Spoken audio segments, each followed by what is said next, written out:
कहानी की शुरुआत फ्रैंक मॉरिस नाम के एक खूंखार अपराधी से होती है, जिसे अल्केट्राज नाम की एक हाई सिक्योरिटी जेल में भेजा जा रहा था। अल्केट्राज जेल समुद्र के बीच एक आइलैंड पर बनी हुई थी, जहां से आज तक कोई कैदी भाग नहीं पाया था। लेकिन फ्रैंक तो जेल से भागने के लिए ही मशहूर था। वो आज तक कई सारी जेलों से भाग चुका था, लेकिन अल्केट्राज से भागने के बारे में आज तक किसी ने सोचा तक नहीं था। करने की बात तो दूर है। जेल में पहुंचते ही सबसे पहले फ्रैंक की अच्छे से तलाशी ली गई, जिसके बाद उसे उसके सेल में भेज दिया गया, जहां अब उसे अपनी बाकी की जिंदगी काटनी थी। अगले दिन नाश्ते के वक्त फ्रैंक की मुलाकात लिटमस नाम के एक बूढ़े कैदी से हुई, जिसने एक चूहे को अपना पालतू जानवर बना रखा था। लिटमस के साथ अपनी बातचीत के दौरान फ्रैंक की नजर वुल्फ नाम के एक और कैदी पर पड़ी, जो शरेआम उसे छेड़ रहा था। पर फ्रैंक ने उसे नजरअंदाज करते हुए लिटमस के साथ अपनी बातचीत जारी रखी, जिसके थोड़ी देर बाद उसे वार्डन के कमरे में एक ब्रीफिंग के लिए बुलाया गया, जहां वार्डन ने उसे धमकाते हुए कहा कि यहाँ से भागने की कोशिश ना करे, क्योंकि उसके जैसे न जाने कितने आए कितने गए पर कोई भाग नहीं पाया। पर वार्डन के इस भाषण के दौरान ही फ्रैंक ने उसके कमरे से एक नेल कटर चुरा लिया, जो वैसे तो बहुत छोटी चीज थी, पर वो जानता था कि अल्केट्राज जैसी जेल में एक छोटी सी चीज भी बहुत काम आ सकती है। और इसीलिए फ्रैंक ने अपने सेल में वापस आते ही उस नेल कटर को बाइबल के अंदर छुपा दिया। थोड़ी देर बाद एक ग्रुप शावर के दौरान वुल्फ एक बार फिर फ्रैंक के पास आया और उसने दोबारा से उसे छेड़ना शुरू कर दिया। पर इस बार फ्रैंक उसे नजरअंदाज करने के मूड में नहीं था और उसने वुल्फ को पकड़कर पीटना शुरू कर दिया। और उसके इस बर्ताव ने जेल के अंदर उसकी एक रेपुटेशन बना दी, जिसके बाद कोई भी उससे फालतू पंगे नहीं लेता था। धीरे धीरे जेल की लाइब्रेरी फ्रैंक का दूसरा घर बन गई, जहां उसकी मुलाकात जेल के लाइब्रेरियन इंग्लिश से हुई। इंग्लिश को भी अल्केट्राज में उम्र कैद की सजा सुनाई गई थी, जिसके चलते अब इंग्लिश बाहर निकलने की कोई भी इच्छा छोड़कर किताबों में ही अपना मन लगा बैठा था। असल में इंग्लिश और फ्रैंक दोनों को ही हिस्ट्री के ऊपर लिखी हुई किताबें बहुत पसंद थी, जिसके चलते उन दोनों में काफी अच्छी दोस्ती हो गई। इसी दौरान फ्रैंक की मुलाकात डॉक नाम के एक कैदी से हुई, जो एक कमाल का कलाकार भी था और वो अपना ज्यादातर समय पेंटिंग करने में लगा था। डॉक का मानना था कि अल्केट्राज जैसी खतरनाक जेल में कोई भी आदमी पागल हो सकता है, पर उसकी पेंटिंग करने की आदत ने ही अब तक उसके दिमाग को ठीक रखा था। उसी शाम फ्रैंक को एक गार्ड ने कारपेंटर की नौकरी के बारे में बताया, जिसमें हर घंटे के 15 सेंट्स की तनख्वाह भी मिलने वाली थी। पर फ्रैंक के लिए जल्द ही मुसीबतें बढ़ने वाली थी और एक दिन जब सभी कैदी अपने अपने सेल्स से बाहर थे, उस दौरान वुल्फ एक बार फिर से लौट कर आया, लेकिन इस बार उसके पास एक हथियार भी था, जिससे वो फ्रैंक के ऊपर हमला करना चाहता था। लेकिन ऐन वक्त पर डॉक ने फ्रैंक को चौकन्ना कर दिया, जिसके बाद फ्रैंक ने अपनी जैकेट की मदद से उस हमले को रोक दिया। अब वुल्फ और फ्रैंक के बीच लड़ाई छिड़ गई और जब गार्ड्स ने उन्हें रोकने की कोशिश की तो वुल्फ ने एक गार्ड पर भी हमला कर दिया, जिसके बाद उन दोनों को ही डी ब्लॉक की सॉलिटरी कन्फाइनमेंट में भेज दिया गया। सॉलिटरी कन्फाइनमेंट में कैदी को अकेले रखा जाता था। ये एक पिंजरा था जहां कोई भी कैदी नहीं जाना चाहता था और अब फ्रैंक को इस पिंजरे में सिर्फ अपने आप को बचाने की वजह से जाना पड़ रहा था। इस बात से उसे बहुत गुस्सा आ रहा था। 2 हफ्ते तक उसी पिंजरे में रहने के बाद जब फ्रैंक को आजाद किया गया तो लिटमस ने अपने चूहे के जरिए फ्रैंक को खुश करने के लिए एक वेलकम नोट भेजा। वापस आने के बाद फ्रैंक की अपने पड़ोसी चार्ली से भी दोस्ती हो गई, जो वहाँ एक बहुत बड़ी चोरी की सजा काट रहा था, और उसने फ्रैंक को बताया कि उसे बॉर्डर क्रॉस करके भागने का बहुत ज्यादा दुख था, क्योंकि उसकी इसी गलती ने उसके जुर्म को और बड़ा बना दिया। अगले दिन वार्डन ने बिना किसी को बताए जेल का दौरा करने का फैसला किया, जिस दौरान उसे एक कैदी के सेल में अपनी तस्वीर दिखाई दी, जो पहले तो उसे बहुत पसंद आई, पर अगले ही सेकंड उसने जेल से डॉक की बनाई हुई सभी पेंटिंग्स को बाहर निकालने का आदेश दिया। और उसके इस फैसले ने डॉक को अंदर से पूरी तरह तोड़ दिया, क्योंकि डॉक सिर्फ अपनी पेंटिंग्स के सहारे ही जिंदा था। वो अपनी बनाई हर एक पेंटिंग से बहुत प्यार करता था। फ्रैंक ने डॉक को लाख बार समझाने की कोशिश की कि कोई बात नहीं भाई, पेंटिंग ही तो थी, अब जीना तो है ना यहाँ पे। लेकिन डॉक इस सदमे से बाहर नहीं आ पा रहा था और एक दिन शिफ्ट के दौरान डॉक की 3 उंगलियां कट गई, जो कि उसकी वार्डन के खिलाफ एक तरह की बगावत थी। ऐसा होते ही गार्ड्स ने तुरंत ही डॉक्टर्स को बुलाने के लिए मैसेज भेजा और वहीं दूसरी तरफ फ्रैंक चुपचाप खड़ा होकर सिर्फ डॉक को देख रहा था। उसी रात जब फ्रैंक अपने सेल में बैठा हुआ था तो उसकी नजर वेंट से निकल रहे एक कॉकरोच पर पड़ी, जिसे देखकर फ्रैंक को एहसास हुआ कि शायद ये वेंट बाहर निकलने वाले किसी दरवाजे का रास्ता हो। तभी इंग्लिश ने उसे बताया कि असल में वार्डन ने डॉग की सभी पेंटिंग्स इसलिए बाहर निकलवाई थी क्योंकि उसे अपनी तस्वीर पसंद नहीं आई। अगली बार खाना खाते वक्त फ्रैंक की मुलाकात जॉन और क्लेरेंस नाम के 2 भाइयों से हुई, जिन्होंने उसे एक पिछली जेल की मुलाकात से पहचान लिया था। और अब अपनी बातचीत के दौरान वो लोग एल्केट्राज के बारे में बात कर रहे थे कि कैसे इस जेल से भागना नामुमकिन था, क्योंकि जेल चारों तरफ से पानी से जो घिरी हुई है और अब उनके मुताबिक उन्हें अपनी पूरी जिंदगी यहीं बितानी पड़ेगी। पर उनकी इस बातचीत ने फ्रैंक के दिमाग में एक नए आइडिया का बीज बो दिया और अब फ्रैंक इतिहास बनाना चाहता था। वो इस जेल से भागने वाला पहला इंसान बनना चाहता था। उसी रात फ्रैंक ने वार्डन के कमरे से चुराए हुए नेल कटर की मदद से अपने कमरे की ग्रिल के आसपास मौजूद सीमेंट को खुरेदना शुरू कर दिया और जैसे ही उसे गार्ड्स के पैरों की आवाज आती तो वो उस नेल कटर को बाइबल में छुपाकर उसे पढ़ने का नाटक करने लग जाता ताकि किसी को भी उस पर शक न हो। समय के साथ उसकी मेहनत रंग भी लाने लगी और धीरे धीरे ग्रिल के आसपास की सीमेंट कमजोर पड़ने लगी। उधर मुलाकात के समय जब इंग्लिश और चार्ली अपने परिवार वालों से मिलने के लिए गए तो इंग्लिश अपनी बेटी से बात करने में काफी हिचकिचा रहा था, क्योंकि उसकी बेटी उसकी गैर मौजूदगी में काफी बड़ी हो चुकी थी और इंग्लिश को अपनी बेटी का बचपन ना देख पाने का बहुत ज्यादा अफसोस था। इधर अपनी बीवी से मुलाकात के वक्त चार्ली को अपनी बूढ़ी माँ की बिगड़ती हुई तबीयत के बारे में पता चला और डॉक्टर के मुताबिक चार्ली की माँ के पास अब सिर्फ कुछ महीने ही बचे हुए थे और इसी चीज ने चार्ली के मन में एल्केट्राज से भागने की इच्छा पैदा की।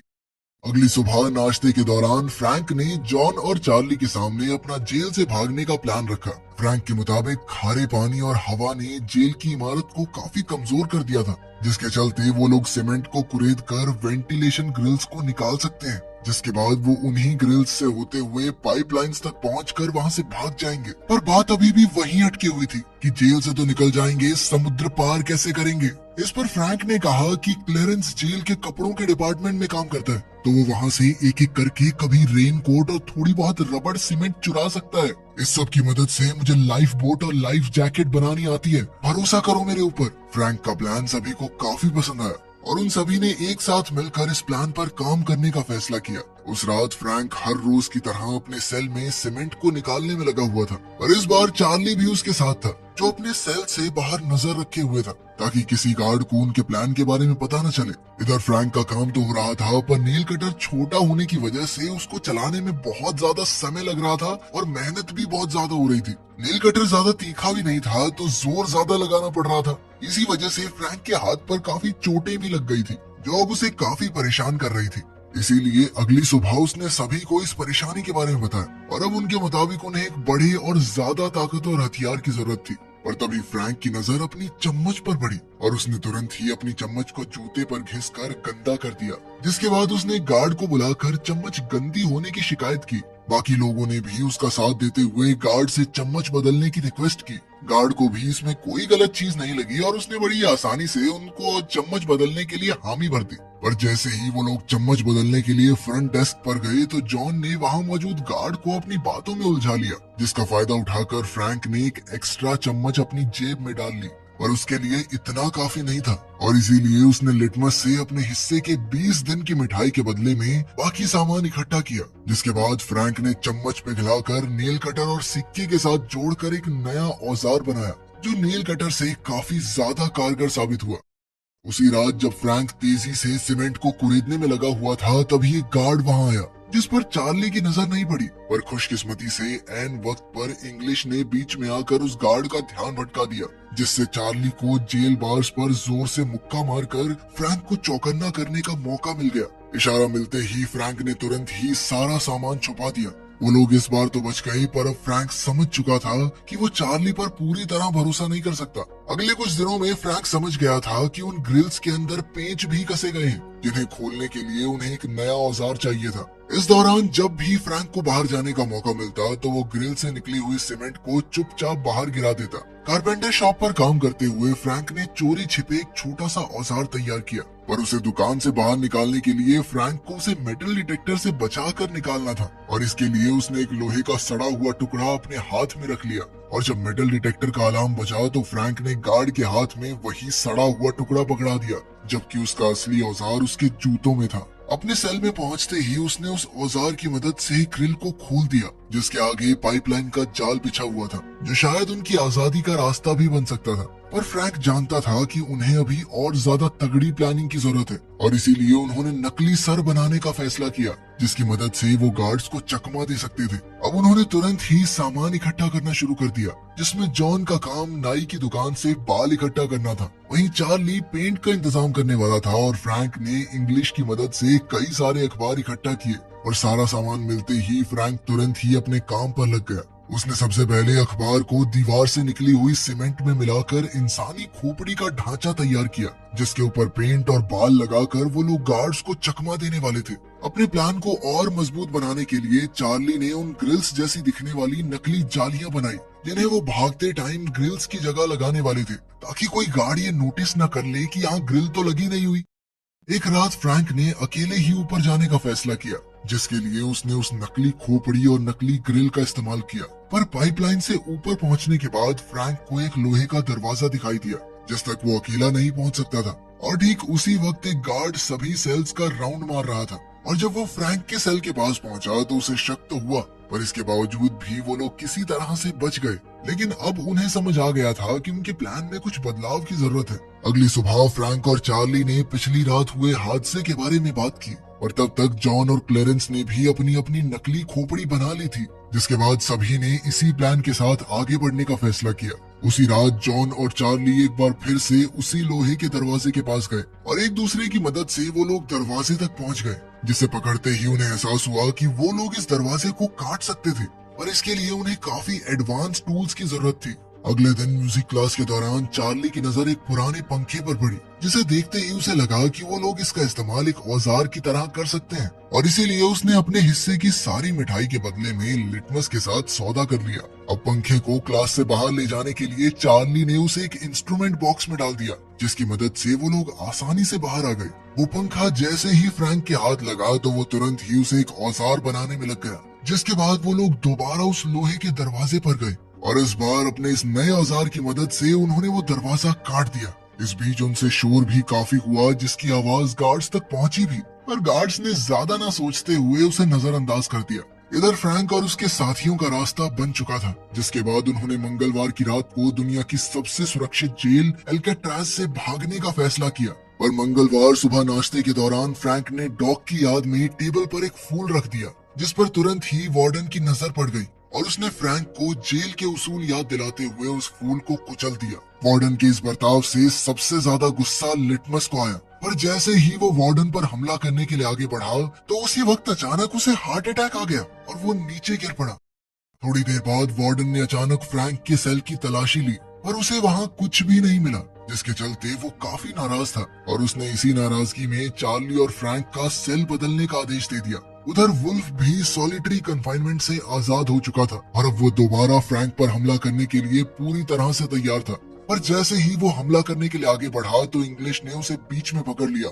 उस रात फ्रैंक, जॉन, चार्ली और क्लेरेंस ने पाइप में मिलने का फैसला किया, लेकिन फिर ऐन वक्त पर चार्ली काफी ज्यादा घबरा गया और उसने प्लान में शामिल न होने का फैसला किया। लेकिन बाकी तीनों बिल्कुल अपने प्लान के मुताबिक आगे बढ़ रहे थे और इधर चार्ली की आंखों के सामने से उसकी आजादी का सपना दूर होता जा रहा था। उधर उस दरवाजे को पार करते हुए फ्रैंक और बाकी लोग छत तक पहुंच गए थे, जहां उन्हें सर्च लाइट से बचना था। उधर चार्ली ने भी आखिरकार जेल से भागने का मन बना लिया, जिसके बाद वो पूरी रफ्तार से पाइपलाइन से होता हुआ उस लोहे के दरवाजे तक पहुंचा। पर अब वो अकेला उस दरवाजे को पार नहीं कर सकता था, जिसका मतलब था उसने अपनी आजादी का मौका अपने डर की वजह से गवा दिया। वहीं दूसरी तरफ सर्च लाइट से बचते बचाते फ्रैंक, जॉन और क्लेरेंस जेल की दीवार तक पहुंच गए। उन्होंने देखा कि कहीं आसपास कोई है तो नहीं और फिर वो चुपचाप दीवार को पार करके जेल से बाहर आ गए। अब वो तीनों कैदी एक रोड को पार करते हुए समुद्र के किनारे तक पहुंच गए थे। वो अच्छे से जानते थे कि किसको क्या करना है और तीनों शांति और तेजी से अपना काम कर रहे थे।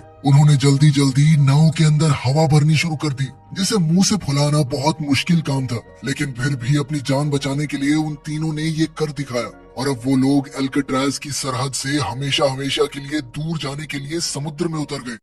अगली सुबह जब गार्ड्स राउंड पर आए तो शुरुआत में तो उन्हें सब कुछ बिल्कुल नॉर्मल लगा, और फिर उन्होंने देखा कि फ्रैंक अब तक सो रहा था। उन्होंने जैसे ही फ्रैंक के मुंह से चद्दर हटाई तो उनके पैरों तले जमीन खिसक गई, क्योंकि आज उनके साथ कुछ ऐसा हुआ था जिसकी उन्होंने कभी कल्पना तक नहीं की थी। पूरी जेल में ये बात फैल गई कि कुछ कैदी भाग निकले हैं। फ्रैंक ने अपने सर की जगह पर नकली खोपड़ी जो रखी हुई थी। गार्ड्स ने तुरंत ही अलार्म बजा दिया और जल्द ही ये भी पता चला कि 2 और कैदी भी भाग चुके हैं। जल्द ही उन तीनों की खोज शुरू हो गई। उन्हें ढूंढने में नाव के साथ साथ हेलीकॉप्टर तक का इस्तेमाल किया जा रहा था, लेकिन इसके बावजूद भी फ्रैंक, जॉन और क्लेरेंस का कोई सुराग नहीं मिला। और अब कुछ पुलिस वालों को लग रहा था कि शायद वो तीनों समुद्र में डूबकर मर गए होंगे, पर अंदर ही अंदर वार्डन जानता था कि वो बच निकले हैं और दुनिया की सबसे सुरक्षित कही जाने वाली जेल एल्केट्राज को भी तोड़कर भागने में कोई कामयाब हो चुका है। पर वार्डन के सामने जेल की इज्जत बचाने की जिम्मेदारी भी थी, जिसके चलते उसने दुनिया के सामने उन तीनों को मरा हुआ घोषित कर दिया।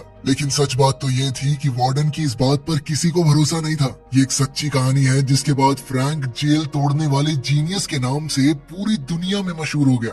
1 साल तक गुप्त तरीके से सर्च ऑपरेशन भी चलाया गया, लेकिन कभी कोई बॉडीज नहीं मिली, जिसका मतलब ये था कि वो बचकर भागने में कामयाब हो गए।